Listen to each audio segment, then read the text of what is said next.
Now at 6, treacherous travel. We look at the current road conditions and some must-have items before you head out the door. And doctors want you to be safe during this Arctic blast. As the temperatures fall, the number of heart attacks rise. And Governor-elect Sarah Huckabee Sanders announces another key staff member. The only live local news in Northeast Arkansas starts now. Good Morning Region 8. Good morning, Region 8. It's 6 o'clock. Thank you so much for joining us this morning. And if you are already up and around this morning, you already know it is frigid cold outside. And Aaron, what do the people need to know this early in the morning? Stay inside if you can today. If you do not have to get out on the roads, do not, because there's icy patches all over the region, and with temperatures where they are, it's going to be hard for those icy patches to go away today. It's also very windy and very cold. We have the snow cover out there in Southside. People are traveling down Highway 167. They're going at a slower pace this morning than they usually are. Here on Main Street in Walnut Ridge is a sheet of ice right down in front of the courthouse, Lawrence County Courthouse. You can see cars moving very slowly on that. We have ice patches up and down Johnson Avenue there in front of the hospital. We have ice patches on Red Wolf and everywhere across Region 8 this morning. It's -1 in Paragould, -2 in Kennett and in Corning. It's -6 in West Plains, -5 in Doniphan. When you factor in the wind, it feels like -24 in West Plains, -19 in Paragould, -21 in Blytheville. We have the wind chill warning that's in effect until noon across the area. Eastern parts, that will become a wind chill advisory a little bit later. We have clear skies this morning. And temperatures are not going to climb much. 15 in Hardy today, 14 in Blytheville and Pocahontas. Those winds, though, northwest 15 to 20 miles per hour throughout your day. Thank you, Aaron. And I'm sure that many of you have several questions about road conditions in your area. And that's why we have RDOT District 10 engineer Brad Smithy on the phone with us this morning. Good morning, Brad. Thank you for being here. Good morning, and most welcome. Glad to be here. So let's just start off with the question on everybody's mind. How are the roads out there this morning? Well, it's very much like Aaron just shared with everyone. You know, there's just a mixed bag of everything out there. I certainly encourage everybody to look at our iDrive site. It gives good road condition reports up to date within an hour or so. I think we updated them about 20 minutes ago. And so, I would caution folks today, there's some deception going on our road. You know, where you can see it's white, it's ice, it's easy to realize to slow down. Out in our wide open areas in Northeast Arkansas, the farm country, let's call it, you can be driving on very dry, very clean pavement, and you can drive at the speed limit very easily today in some areas. But you go past a patch of trees or past a farm shop or a house, and all of a sudden there's a very treacherous spot where the wind didn't allow the snow to blow away and traffic packed it.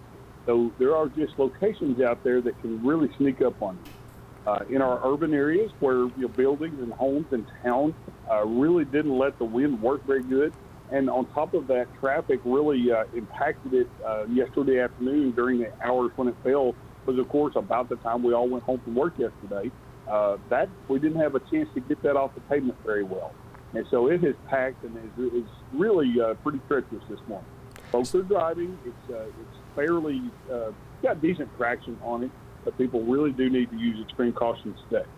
Absolutely. So are you seeing any specific maybe problem areas this morning that might be worse than some other areas, or is it all pretty uniform, I guess?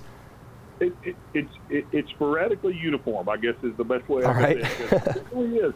When you're out on those wide open roads, that people are traveling at great speed, or at the speed limit, let's say.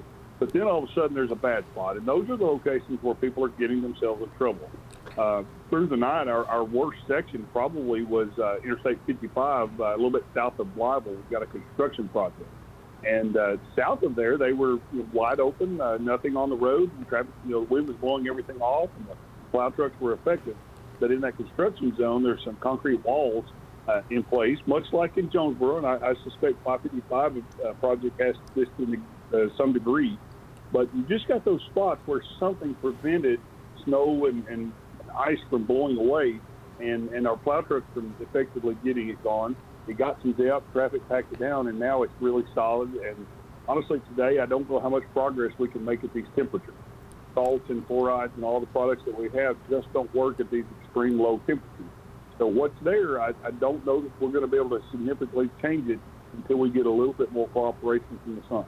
Well, that leads right into my next question. I was going to ask what your game plan is today and if you expect these conditions to get any better throughout the day or even maybe get worse. I don't think they'll worsen, really, because, no more added material is supposed to be coming. But I don't know how much we're going to gain. As I said, it just, even the salts that we place in our spreaders, if we get a truckload and head across the district to go take care of a spot somewhere, trying to attempt to do something, that material will freeze solid in the truck at these temperatures. So it's really hard to do much with this right now. Our liquids don't work at this temperature. The solid rock salt really aren't effective. They really only perform as aggregate or traction aids. And so we will certainly try to address any spots we can. As the sun comes up, if it does give us a little more light than we kind of expect and a little more temperature, we can make some ground. But if it stays cloudy and 15 degrees like we rather expect it to, we may not see a lot of progress through today. So just encourage everybody to remain diligent about what's on the road and what they're seeing, and just drive with caution for the next 24, 48 hours. I got you. And I have one last question for you. You touched on it a little bit, but just some last second advice for any of those drivers that just absolutely have to be out there this morning.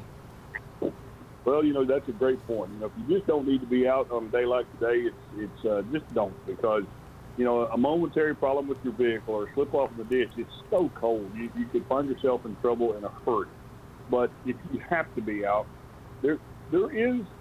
folks are moving very slowly and moving okay when they have the ability to drive and when they really know what they're doing. Slow down, phone down, and use extreme caution. Just don't get a false sense of security while you're driving on dry pavement, because just around the curve or past that next tree could be a very treacherous spot. Just extreme caution stuff. That sounds good. Well, Brad, thank you so much for joining us today, and make sure to stay safe and stay warm out there today, all right? All right, sir. Thank you. Thank you. Everyone. Merry Christmas to you as well. And again, that was Brad Smithy, District 10 Engineer for RDOT. So now we are taking a live look in Hayti, Missouri. This is traffic on Interstate 55, and as you can see, there is snow all over these roads. There might be a couple little clear ruts there that you can get into, but again, as we just said, make sure to use extreme caution if you are out on those roads this morning. Now, MoDOT said that all crews are out clearing the main roads right now. A district engineer said that they sent 2 team members from Southeast Missouri to the St. Louis area overnight, and he said even a short drive could leave you stuck out in the cold.